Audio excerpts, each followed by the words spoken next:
Hello everyone, welcome to my another video. আজকের ভিডিওতে আমি আপনাদের সাথে বিউটিফুল নেক ডিজাইনটির cutting and stitching video share করব। প্রথমে আমি একটি পেস্টিং পেপারে এখানে 5 থেকে 4 ইঞ্চিতে দাগ দিয়েছি, উপরে নিচে 4 ইঞ্চি, আর লম্বায় নিয়েছি আমি 4 ইঞ্চি, আর নিচে 1 ইঞ্চি আমি এক্সট্রা বাড়িয়ে নিয়েছি 5 ইঞ্চি। তারপর আমি এই কর্নার থেকে এভাবে করে একটি শেপ দিয়ে দিব, এই কর্নারের সাথে আমি মিলিয়ে দিব। এভাবে করে আমি এই যে শেপটি দিয়ে নিলাম। এই কর্নার থেকে আমি এই কর্নারের সাথে দাগটি এভাবে করে মিলিয়ে নিলাম। আমার গলার ডিজাইনটি মূলত এটাই হবে। এই যে আমি দাগ দিয়ে নিলাম। এখন আমি পাশ থেকে সাইড থেকে আমি 1 ইঞ্চি করে দাগ দিয়ে নেব। এই কর্নার থেকেও আমি নিচে 1 ইঞ্চিতে দাগ দিয়ে নিচ্ছি। তারপর আমি এই যে এখানে দেখেছি 1 ইঞ্চি করে আমি এভাবে নিয়ে নিলাম। এখন আমি এই দাগগুলোকে একসাথে মিলিয়ে নিচ্ছি। এই তো আমি দাগ দিয়ে নিলাম। এখন আমি এই দাগ অনুযায়ী কেটে নেব। এই তো আমি অফ ক্যামেরায় দাগ অনুযায়ী কেটে নিলাম। এটা তো আমি বাহির থেকে কেটে নিয়েছি। এখন আমি ভেতর থেকে এই দাগ অনুযায়ী কেটে নেব। এই তো আমি অফ ক্যামেরায় কেটে নিয়েছি। আমার গলার ডিজাইনটি মূলত এটাই হবে, এরকম হবে। এই যে এটাই আমার গলার ডিজাইনটা। নিচে দিয়ে আমি সমান রাখলেও পারতাম, এভাবে ডিজাইন না দিয়ে নিচে দিয়ে সমান করে দিলে হতো।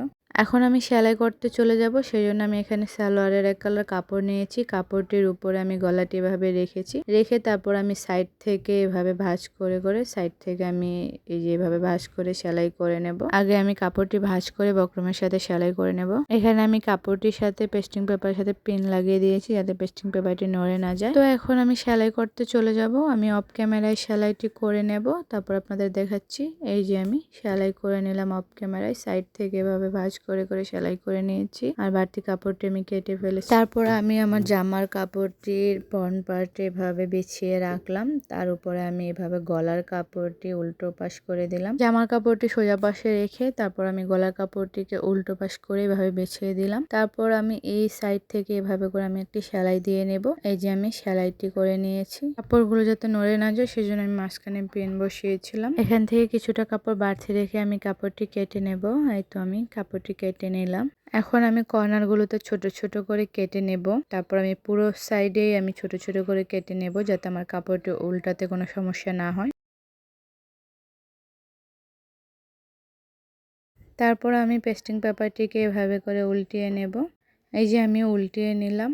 এখানে উল্টিয়ে নেওয়ার পরে আমার গলাটি দেখতে এরকম হয়েছে। আমি এটিকে পরে আয়রন করে নেব।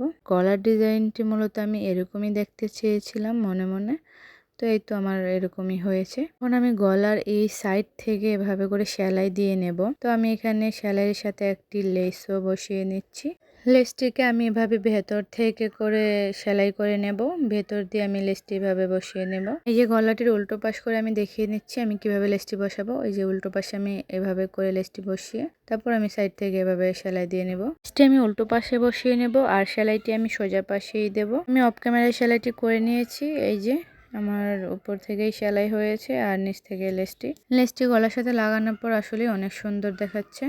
গলার লুকটাই চেঞ্জ হয়ে গেল। এই তো দেখুন উল্টো পাশে আমি কিভাবে লেসটি বসালাম। উল্টো পাশে আমি লেসটি বসিয়েছি, ভালো করে খেয়াল করলে বুঝতে পারবেন। আর সেলাইটি আমি সোজা পাশেই করে নিয়েছি। তো এটাই আমার গলার ফাইনাল লুক ছিল। এখন আমি দেখো পেছনে গলাটি আমি কিভাবে সেলাই করেছি। পেছনে গলাটি আমি খুবই সিম্পল রেখেছি। এখানে আমি পাশ থেকে 4 ইঞ্চি নিয়েছি, লম্বায় আমি 3 ইঞ্চি নিয়েছি। এইখানেও আমি 3 ইঞ্চি নিয়েছি, এপাশ থেকেও আমি 4 ইঞ্চি করে একটি বক্স বানিয়ে নিয়েছি। তারপর আমি এই কর্নার থেকে এই কর্নারে আমি একটি গলার শেপ দিয়ে নিলাম, তারপর আমি কেটে নিলাম। এই তো আমার গলাটি কাটা হয়ে গেছে। এখন আমি এই সালোয়ারের কাপড় থেকে 1 ইঞ্চি করে লম্বা একটি কাপড় নিয়েছি, পাশ থেকে 1 ইঞ্চি চওড়া একটি কোনাকুনিভাবে একটি কাপড় নিয়ে এখন আমি এই কাপড়টি গলাতে পাইপিং হিসেবে লাগিয়ে দেব। প্রথমে আমি এভাবে সোজা পাশে রেখে এভাবে সেলাই করে নেব, তারপর এভাবে ভাঁজ করে আমি পেছনে। এই তো আমার গলাটি সেলাই করা হয়ে গেছে খুবই ইজিলি, আমি এটি করে নিয়েছি। এটা খুবই ইজি, এটা আর কি টিউটোরিয়াল দেব, এটা যে কেউ পারবে। এই তো আমার গলাগুলো ফাইনাল লুক এটাই। তারপর আমি এই যে 2টি গলা এভাবে কাঁধে কাঁধে মিলিয়ে নিয়ে তারপর সেলাই করে নেব। তারপর আমি হাতা জয়েন করে নেব। এই তো আমার জামাটি, এই জামাটির সাথে মূলত আমি গলাটি সেলাই করেছি। তো এই জামাটির সেলাই ভিডিও আমি পরে আপলোড করব। আর এই হাতার ভিডিও দেখতে চাইলে অবশ্যই কমেন্ট করবেন। হাতাও আমি আলাদা আলাদা টিউটোরিয়াল দেব, হাতার ডিজাইনটি এবং জামা সেলাই ভিডিও বা সালোয়ারের ভিডিও আমি পুরো সবগুলোই আলাদা আলাদা টিউটোরিয়াল দেব, সবগুলো ভিডিও আমি করে রেখেছি। তো এই ডিজাইন জামাটির কাটিং ভিডিও এবং সেলাই ভিডিও ফুল টিউটোরিয়াল দেখতে চাইলে অবশ্যই কমেন্ট করে জানাবেন। আসলে আপনাদের কমেন্ট পেলে আমি আরও ভিডিও বানানোর জন্য উৎসাহী হই। আজকে ভিডিও এ পর্যন্তই। সবাই ভালো থাকবেন, সুস্থ থাকবেন। আল্লাহ হাফেজ।